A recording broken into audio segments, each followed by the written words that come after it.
That's just fun to watch. Good morning, everyone. Good morning. So it was kind of interesting because Suzanne and I were playing, figure out the date. And so the day when she asked me to do this, it was probably back in June. And she was like, well, what about this date? No, I can't do it that day. What about that date? Well, no, I can't do it that day. What about... And we ended up on today, which is great because I had a long time to prepare. And hard because I have a long time to prepare. I see some people that have done this that are nodding their heads. So when you've got 3 months to figure out what you want to talk about, 20 different topics come to your head. And you're like, well, I can talk about that. That would be great. 2 days later, oh, I can talk about that. That would be great. So about 2 weeks ago, I came up with the idea of awareness, and I figured I should just settle on that and not change my mind so that I could work on that. So when I think about awareness, there's 3 different aspects. There's awareness of the world around us. There's awareness in relationships. And then there's awareness of ourselves. So I want to talk about all 3 of those today. So the first one, has anybody ever gotten in their car and maybe you're leaving work or you're driving to work and then you show up at your destination and you have no recollection of the trip? Does that happen to everybody? Or you're leaving work and on this day, you have to stop by the grocery store and pick up milk. And you get home and you pull into your driveway and you go, oh yeah, I was supposed to get milk. Because your mind is somewhere else and you're not aware of what's going on and what you're doing, and you're not in the moment. So a long time ago, there was a student who traveled a long distance to see the master. And he gets there, and it's the master's week of silence. So this traveler had already spent a long journey to get there, and he had a long journey back, and he wasn't able to to wait that week while the master wasn't speaking. So the master made an exception, and he would visit with him, but he still wasn't going to break his silence. So the traveler asked the master, what's the one thing that I can do and focus on to gain enlightenment? And the master took a piece of paper and he wrote, awareness. The traveler said, okay, that's great. Well, what's the key to awareness? The master took the piece of paper and wrote, awareness. And he said, well, how can I do that? How can I incorporate that into my life? And the master took the piece of paper and wrote, awareness. So awareness, awareness, awareness. By increasing your awareness of what's going on around you, you can eliminate a lot of stress and anxiety from your life because you're focused on what's happening now. Stress is often the concerns for what's happened in the past, and anxiety is concerns about what's going to happen in the future.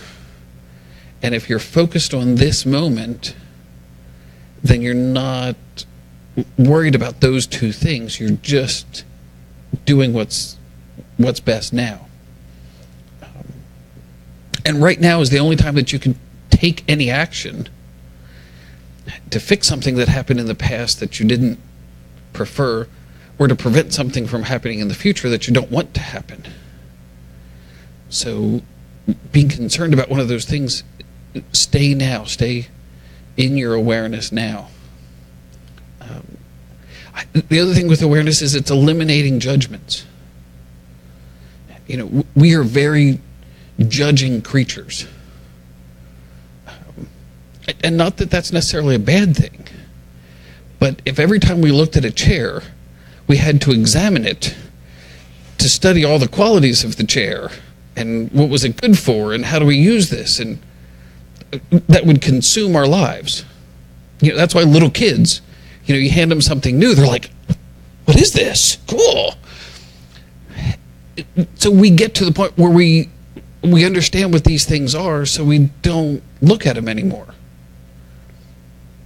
If everybody close your eyes for just a sec and imagine a tree.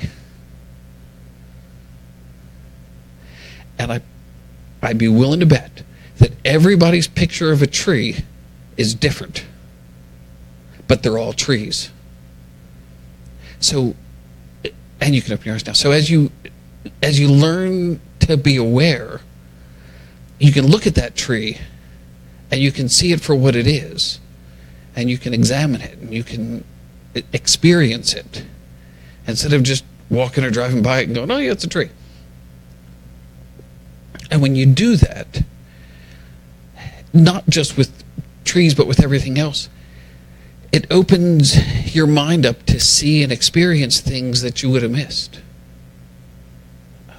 Oftentimes as we go through life, we have positive prayers, that we want to attract this or that into our lives, or that we want this opportunity. Well, if we're driving through life with our blinders on and we're not seeing anything except what we're seeing every day, we're not open to those new opportunities and those new experiences. And they're there all the time. You just have to take it.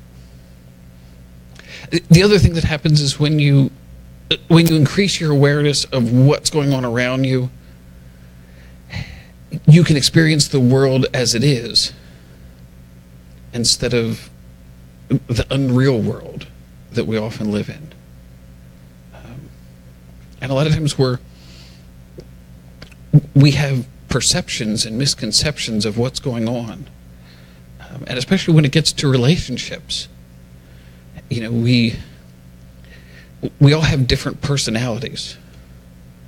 And in different situations we act differently.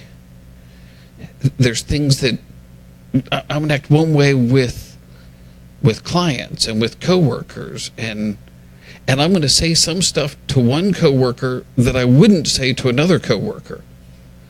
I'm going to say stuff to some friends that I wouldn't say to other friends. And not that that's bad. It's all part of who we are. But as we increase our awareness, you can see that in yourself and in others. And when you see that in others, you can get to what they really want and what their true motivations are. So who here's heard of the golden rule? Everybody? Do unto others as you'd have them do unto you.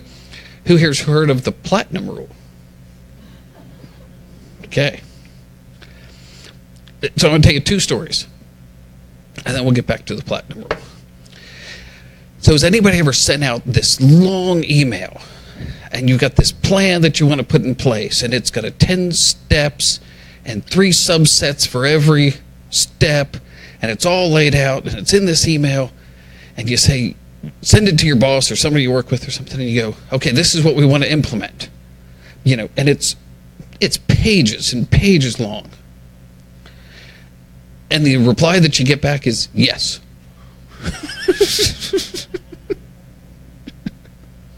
Or, so you're leaving work, it's 3:45 on Friday, and you're trying to get out of the building, and you see somebody in their office, and you go, hey, so are you going to the game this weekend? And he goes, well, normally when we go to the game, we go with the Smiths and the Jones, and we tailgate for a while. And do you know Bob Smith? He makes a really good pork roast. He was a banker for a long time. Well, about 2 weeks ago, he had an accident, so he's not been able to. And a half hour later, you still don't know if they're going to the game or not.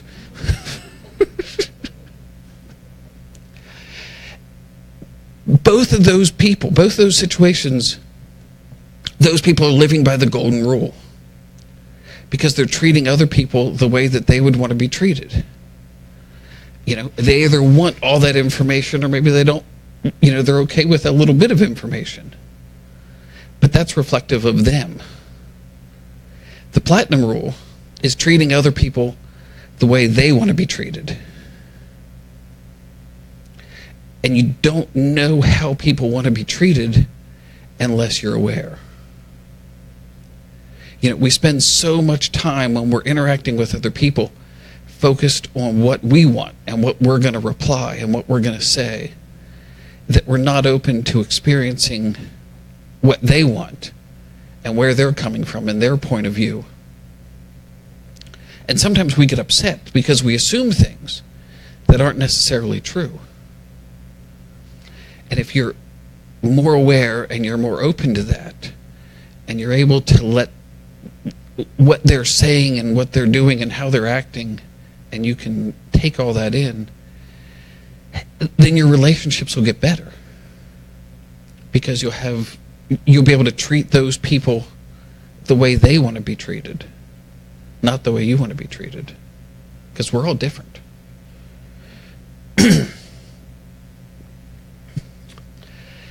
The other thing that you can be aware of when you're in situations and you're talking to people is the energy that they're bringing. And there's times, and we've all lived with someone else at some point in our lives. There's times when that person that you're living with feels really good. And there's times when that person you're living with doesn't feel as good. And if you're aware of that, then you can change how you react to that person, how you treat that person based on how they're feeling. And the joke that you make to your wife if she's in a good mood is fine. The joke that you make to your wife after she's had a stressful day, maybe not as fine. But it's figured out how to interact with people, and as you increase your awareness, you'll be able to feel their energy, and you'll know, they won't even have to say anything. They'll just walk in the room and you'll be like, oh, it's a good day. And then you can go forward with that. So the third part about awareness is being aware of yourself. So not only is that person bringing energy into this situation that you want to be aware of, but you're bringing energy to the situation. And I know we all believe that we are great spiritual beings and that we're always positive and always happy, and that is not necessarily the case. Some days we have better days than others. Tim's shocked.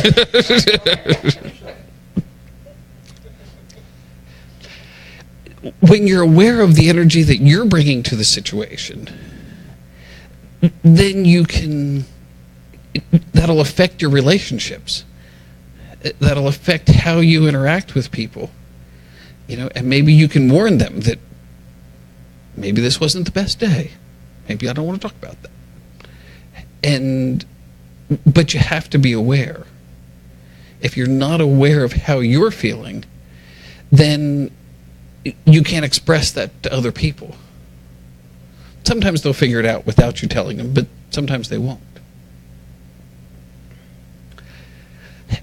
One of the really interesting things when you're thinking about yourself and the energy and how you are in situations is to step back and to observe yourself. And we can do that.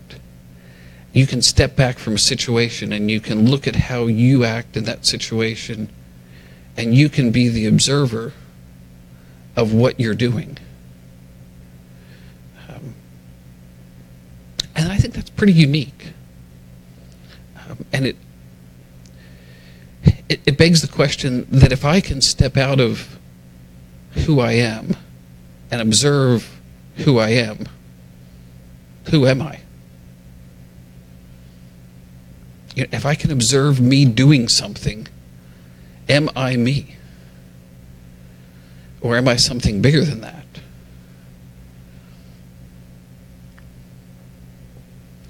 Has anybody ever been thinking about somebody that you haven't seen in a while, that doesn't live nearby, and then they call you that afternoon?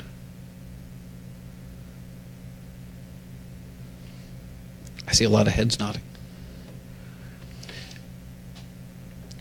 We are much bigger than these bodies. That energy that we put out there can travel around the world to someone that we love, or maybe even someone that we've never met. And you can send your loving, positive energy to someone else without them even knowing it. They'll experience it. And the closer your connection is with that person, if it's a sibling or a parent, you're able to connect to them better. But you can send that energy very, very far.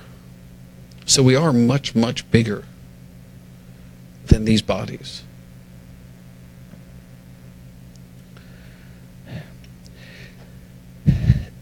The next question that comes up from that is, if we are this much bigger, where does one person stop and the next person begin? If my energy can flow to another part of the state or another part of the country or another part of the world, where does my energy stop and your energy begin?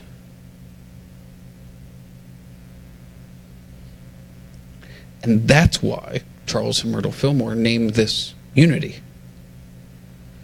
Is because there's not a place where I stop and you begin. There is a unity of all of us. And when we're aware of that unity, when we're aware that everything I do affects everyone around me because we're all connected,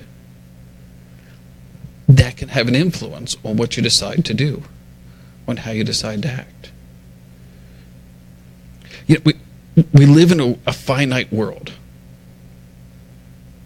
We all remember in middle school, you had to do the word problems, and you said, if Bob has 300 oranges and he gives 200 oranges to somebody else, how many oranges does Bob have? I know the real question is, why does Bob have 300 oranges to begin with? But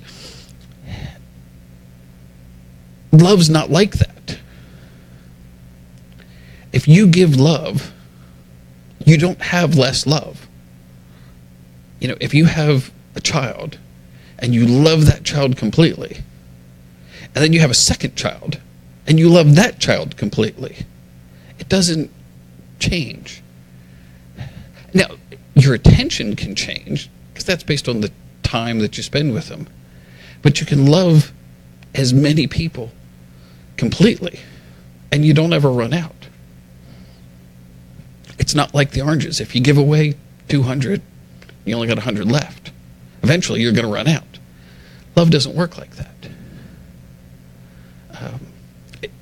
If you remember back to math class, if you take infinity and you divide infinity in half, you get infinity and infinity. So the love that you have, that energy that is you, your true self, is infinite. And you can give that love away freely. And you'll never run out. And that's something that we need to be aware of. We tend to be stingy. We think, well, if I love that person, well, then I won't have enough to... Doesn't work like that. You can give love as much as you want. Now, if you're going to spend an hour a day with people, eventually you're going to run out of time. But given that love is infinite.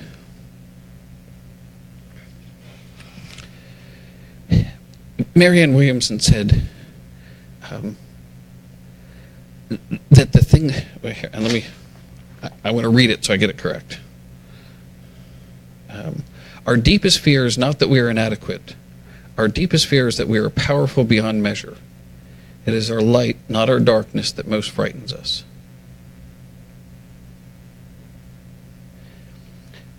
When we're aware that we have all this love, and I'll stop for a sec. Love is not the most powerful energy in the world and the universe. It's the only power in the universe. And that it's often said that fear is the opposite of love.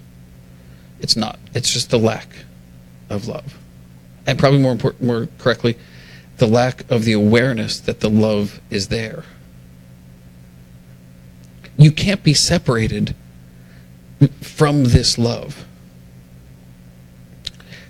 You can just be unaware that it's there. Because that love is all there. Because it's all that there is. There is nothing else out there.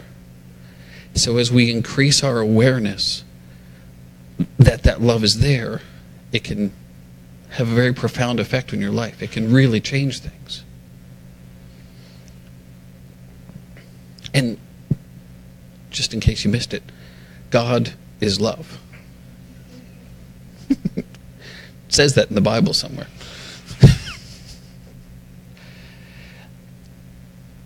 So God is everywhere. And you can't be disconnected from God. There's nothing to separate you. Because you can't be somewhere that God is not. It's not like God's everywhere except right there. No. So I'm going to go there. You can't say that God is not a part of you. I don't have that in me, because it's everywhere. God, love, that's all there is.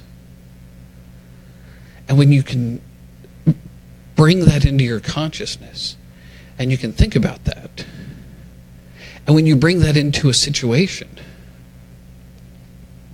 so if you're having trouble with someone, and you can realize that all there is love, that can help you change that situation by allowing you to love that person instead of judging them or instead of arguing with them.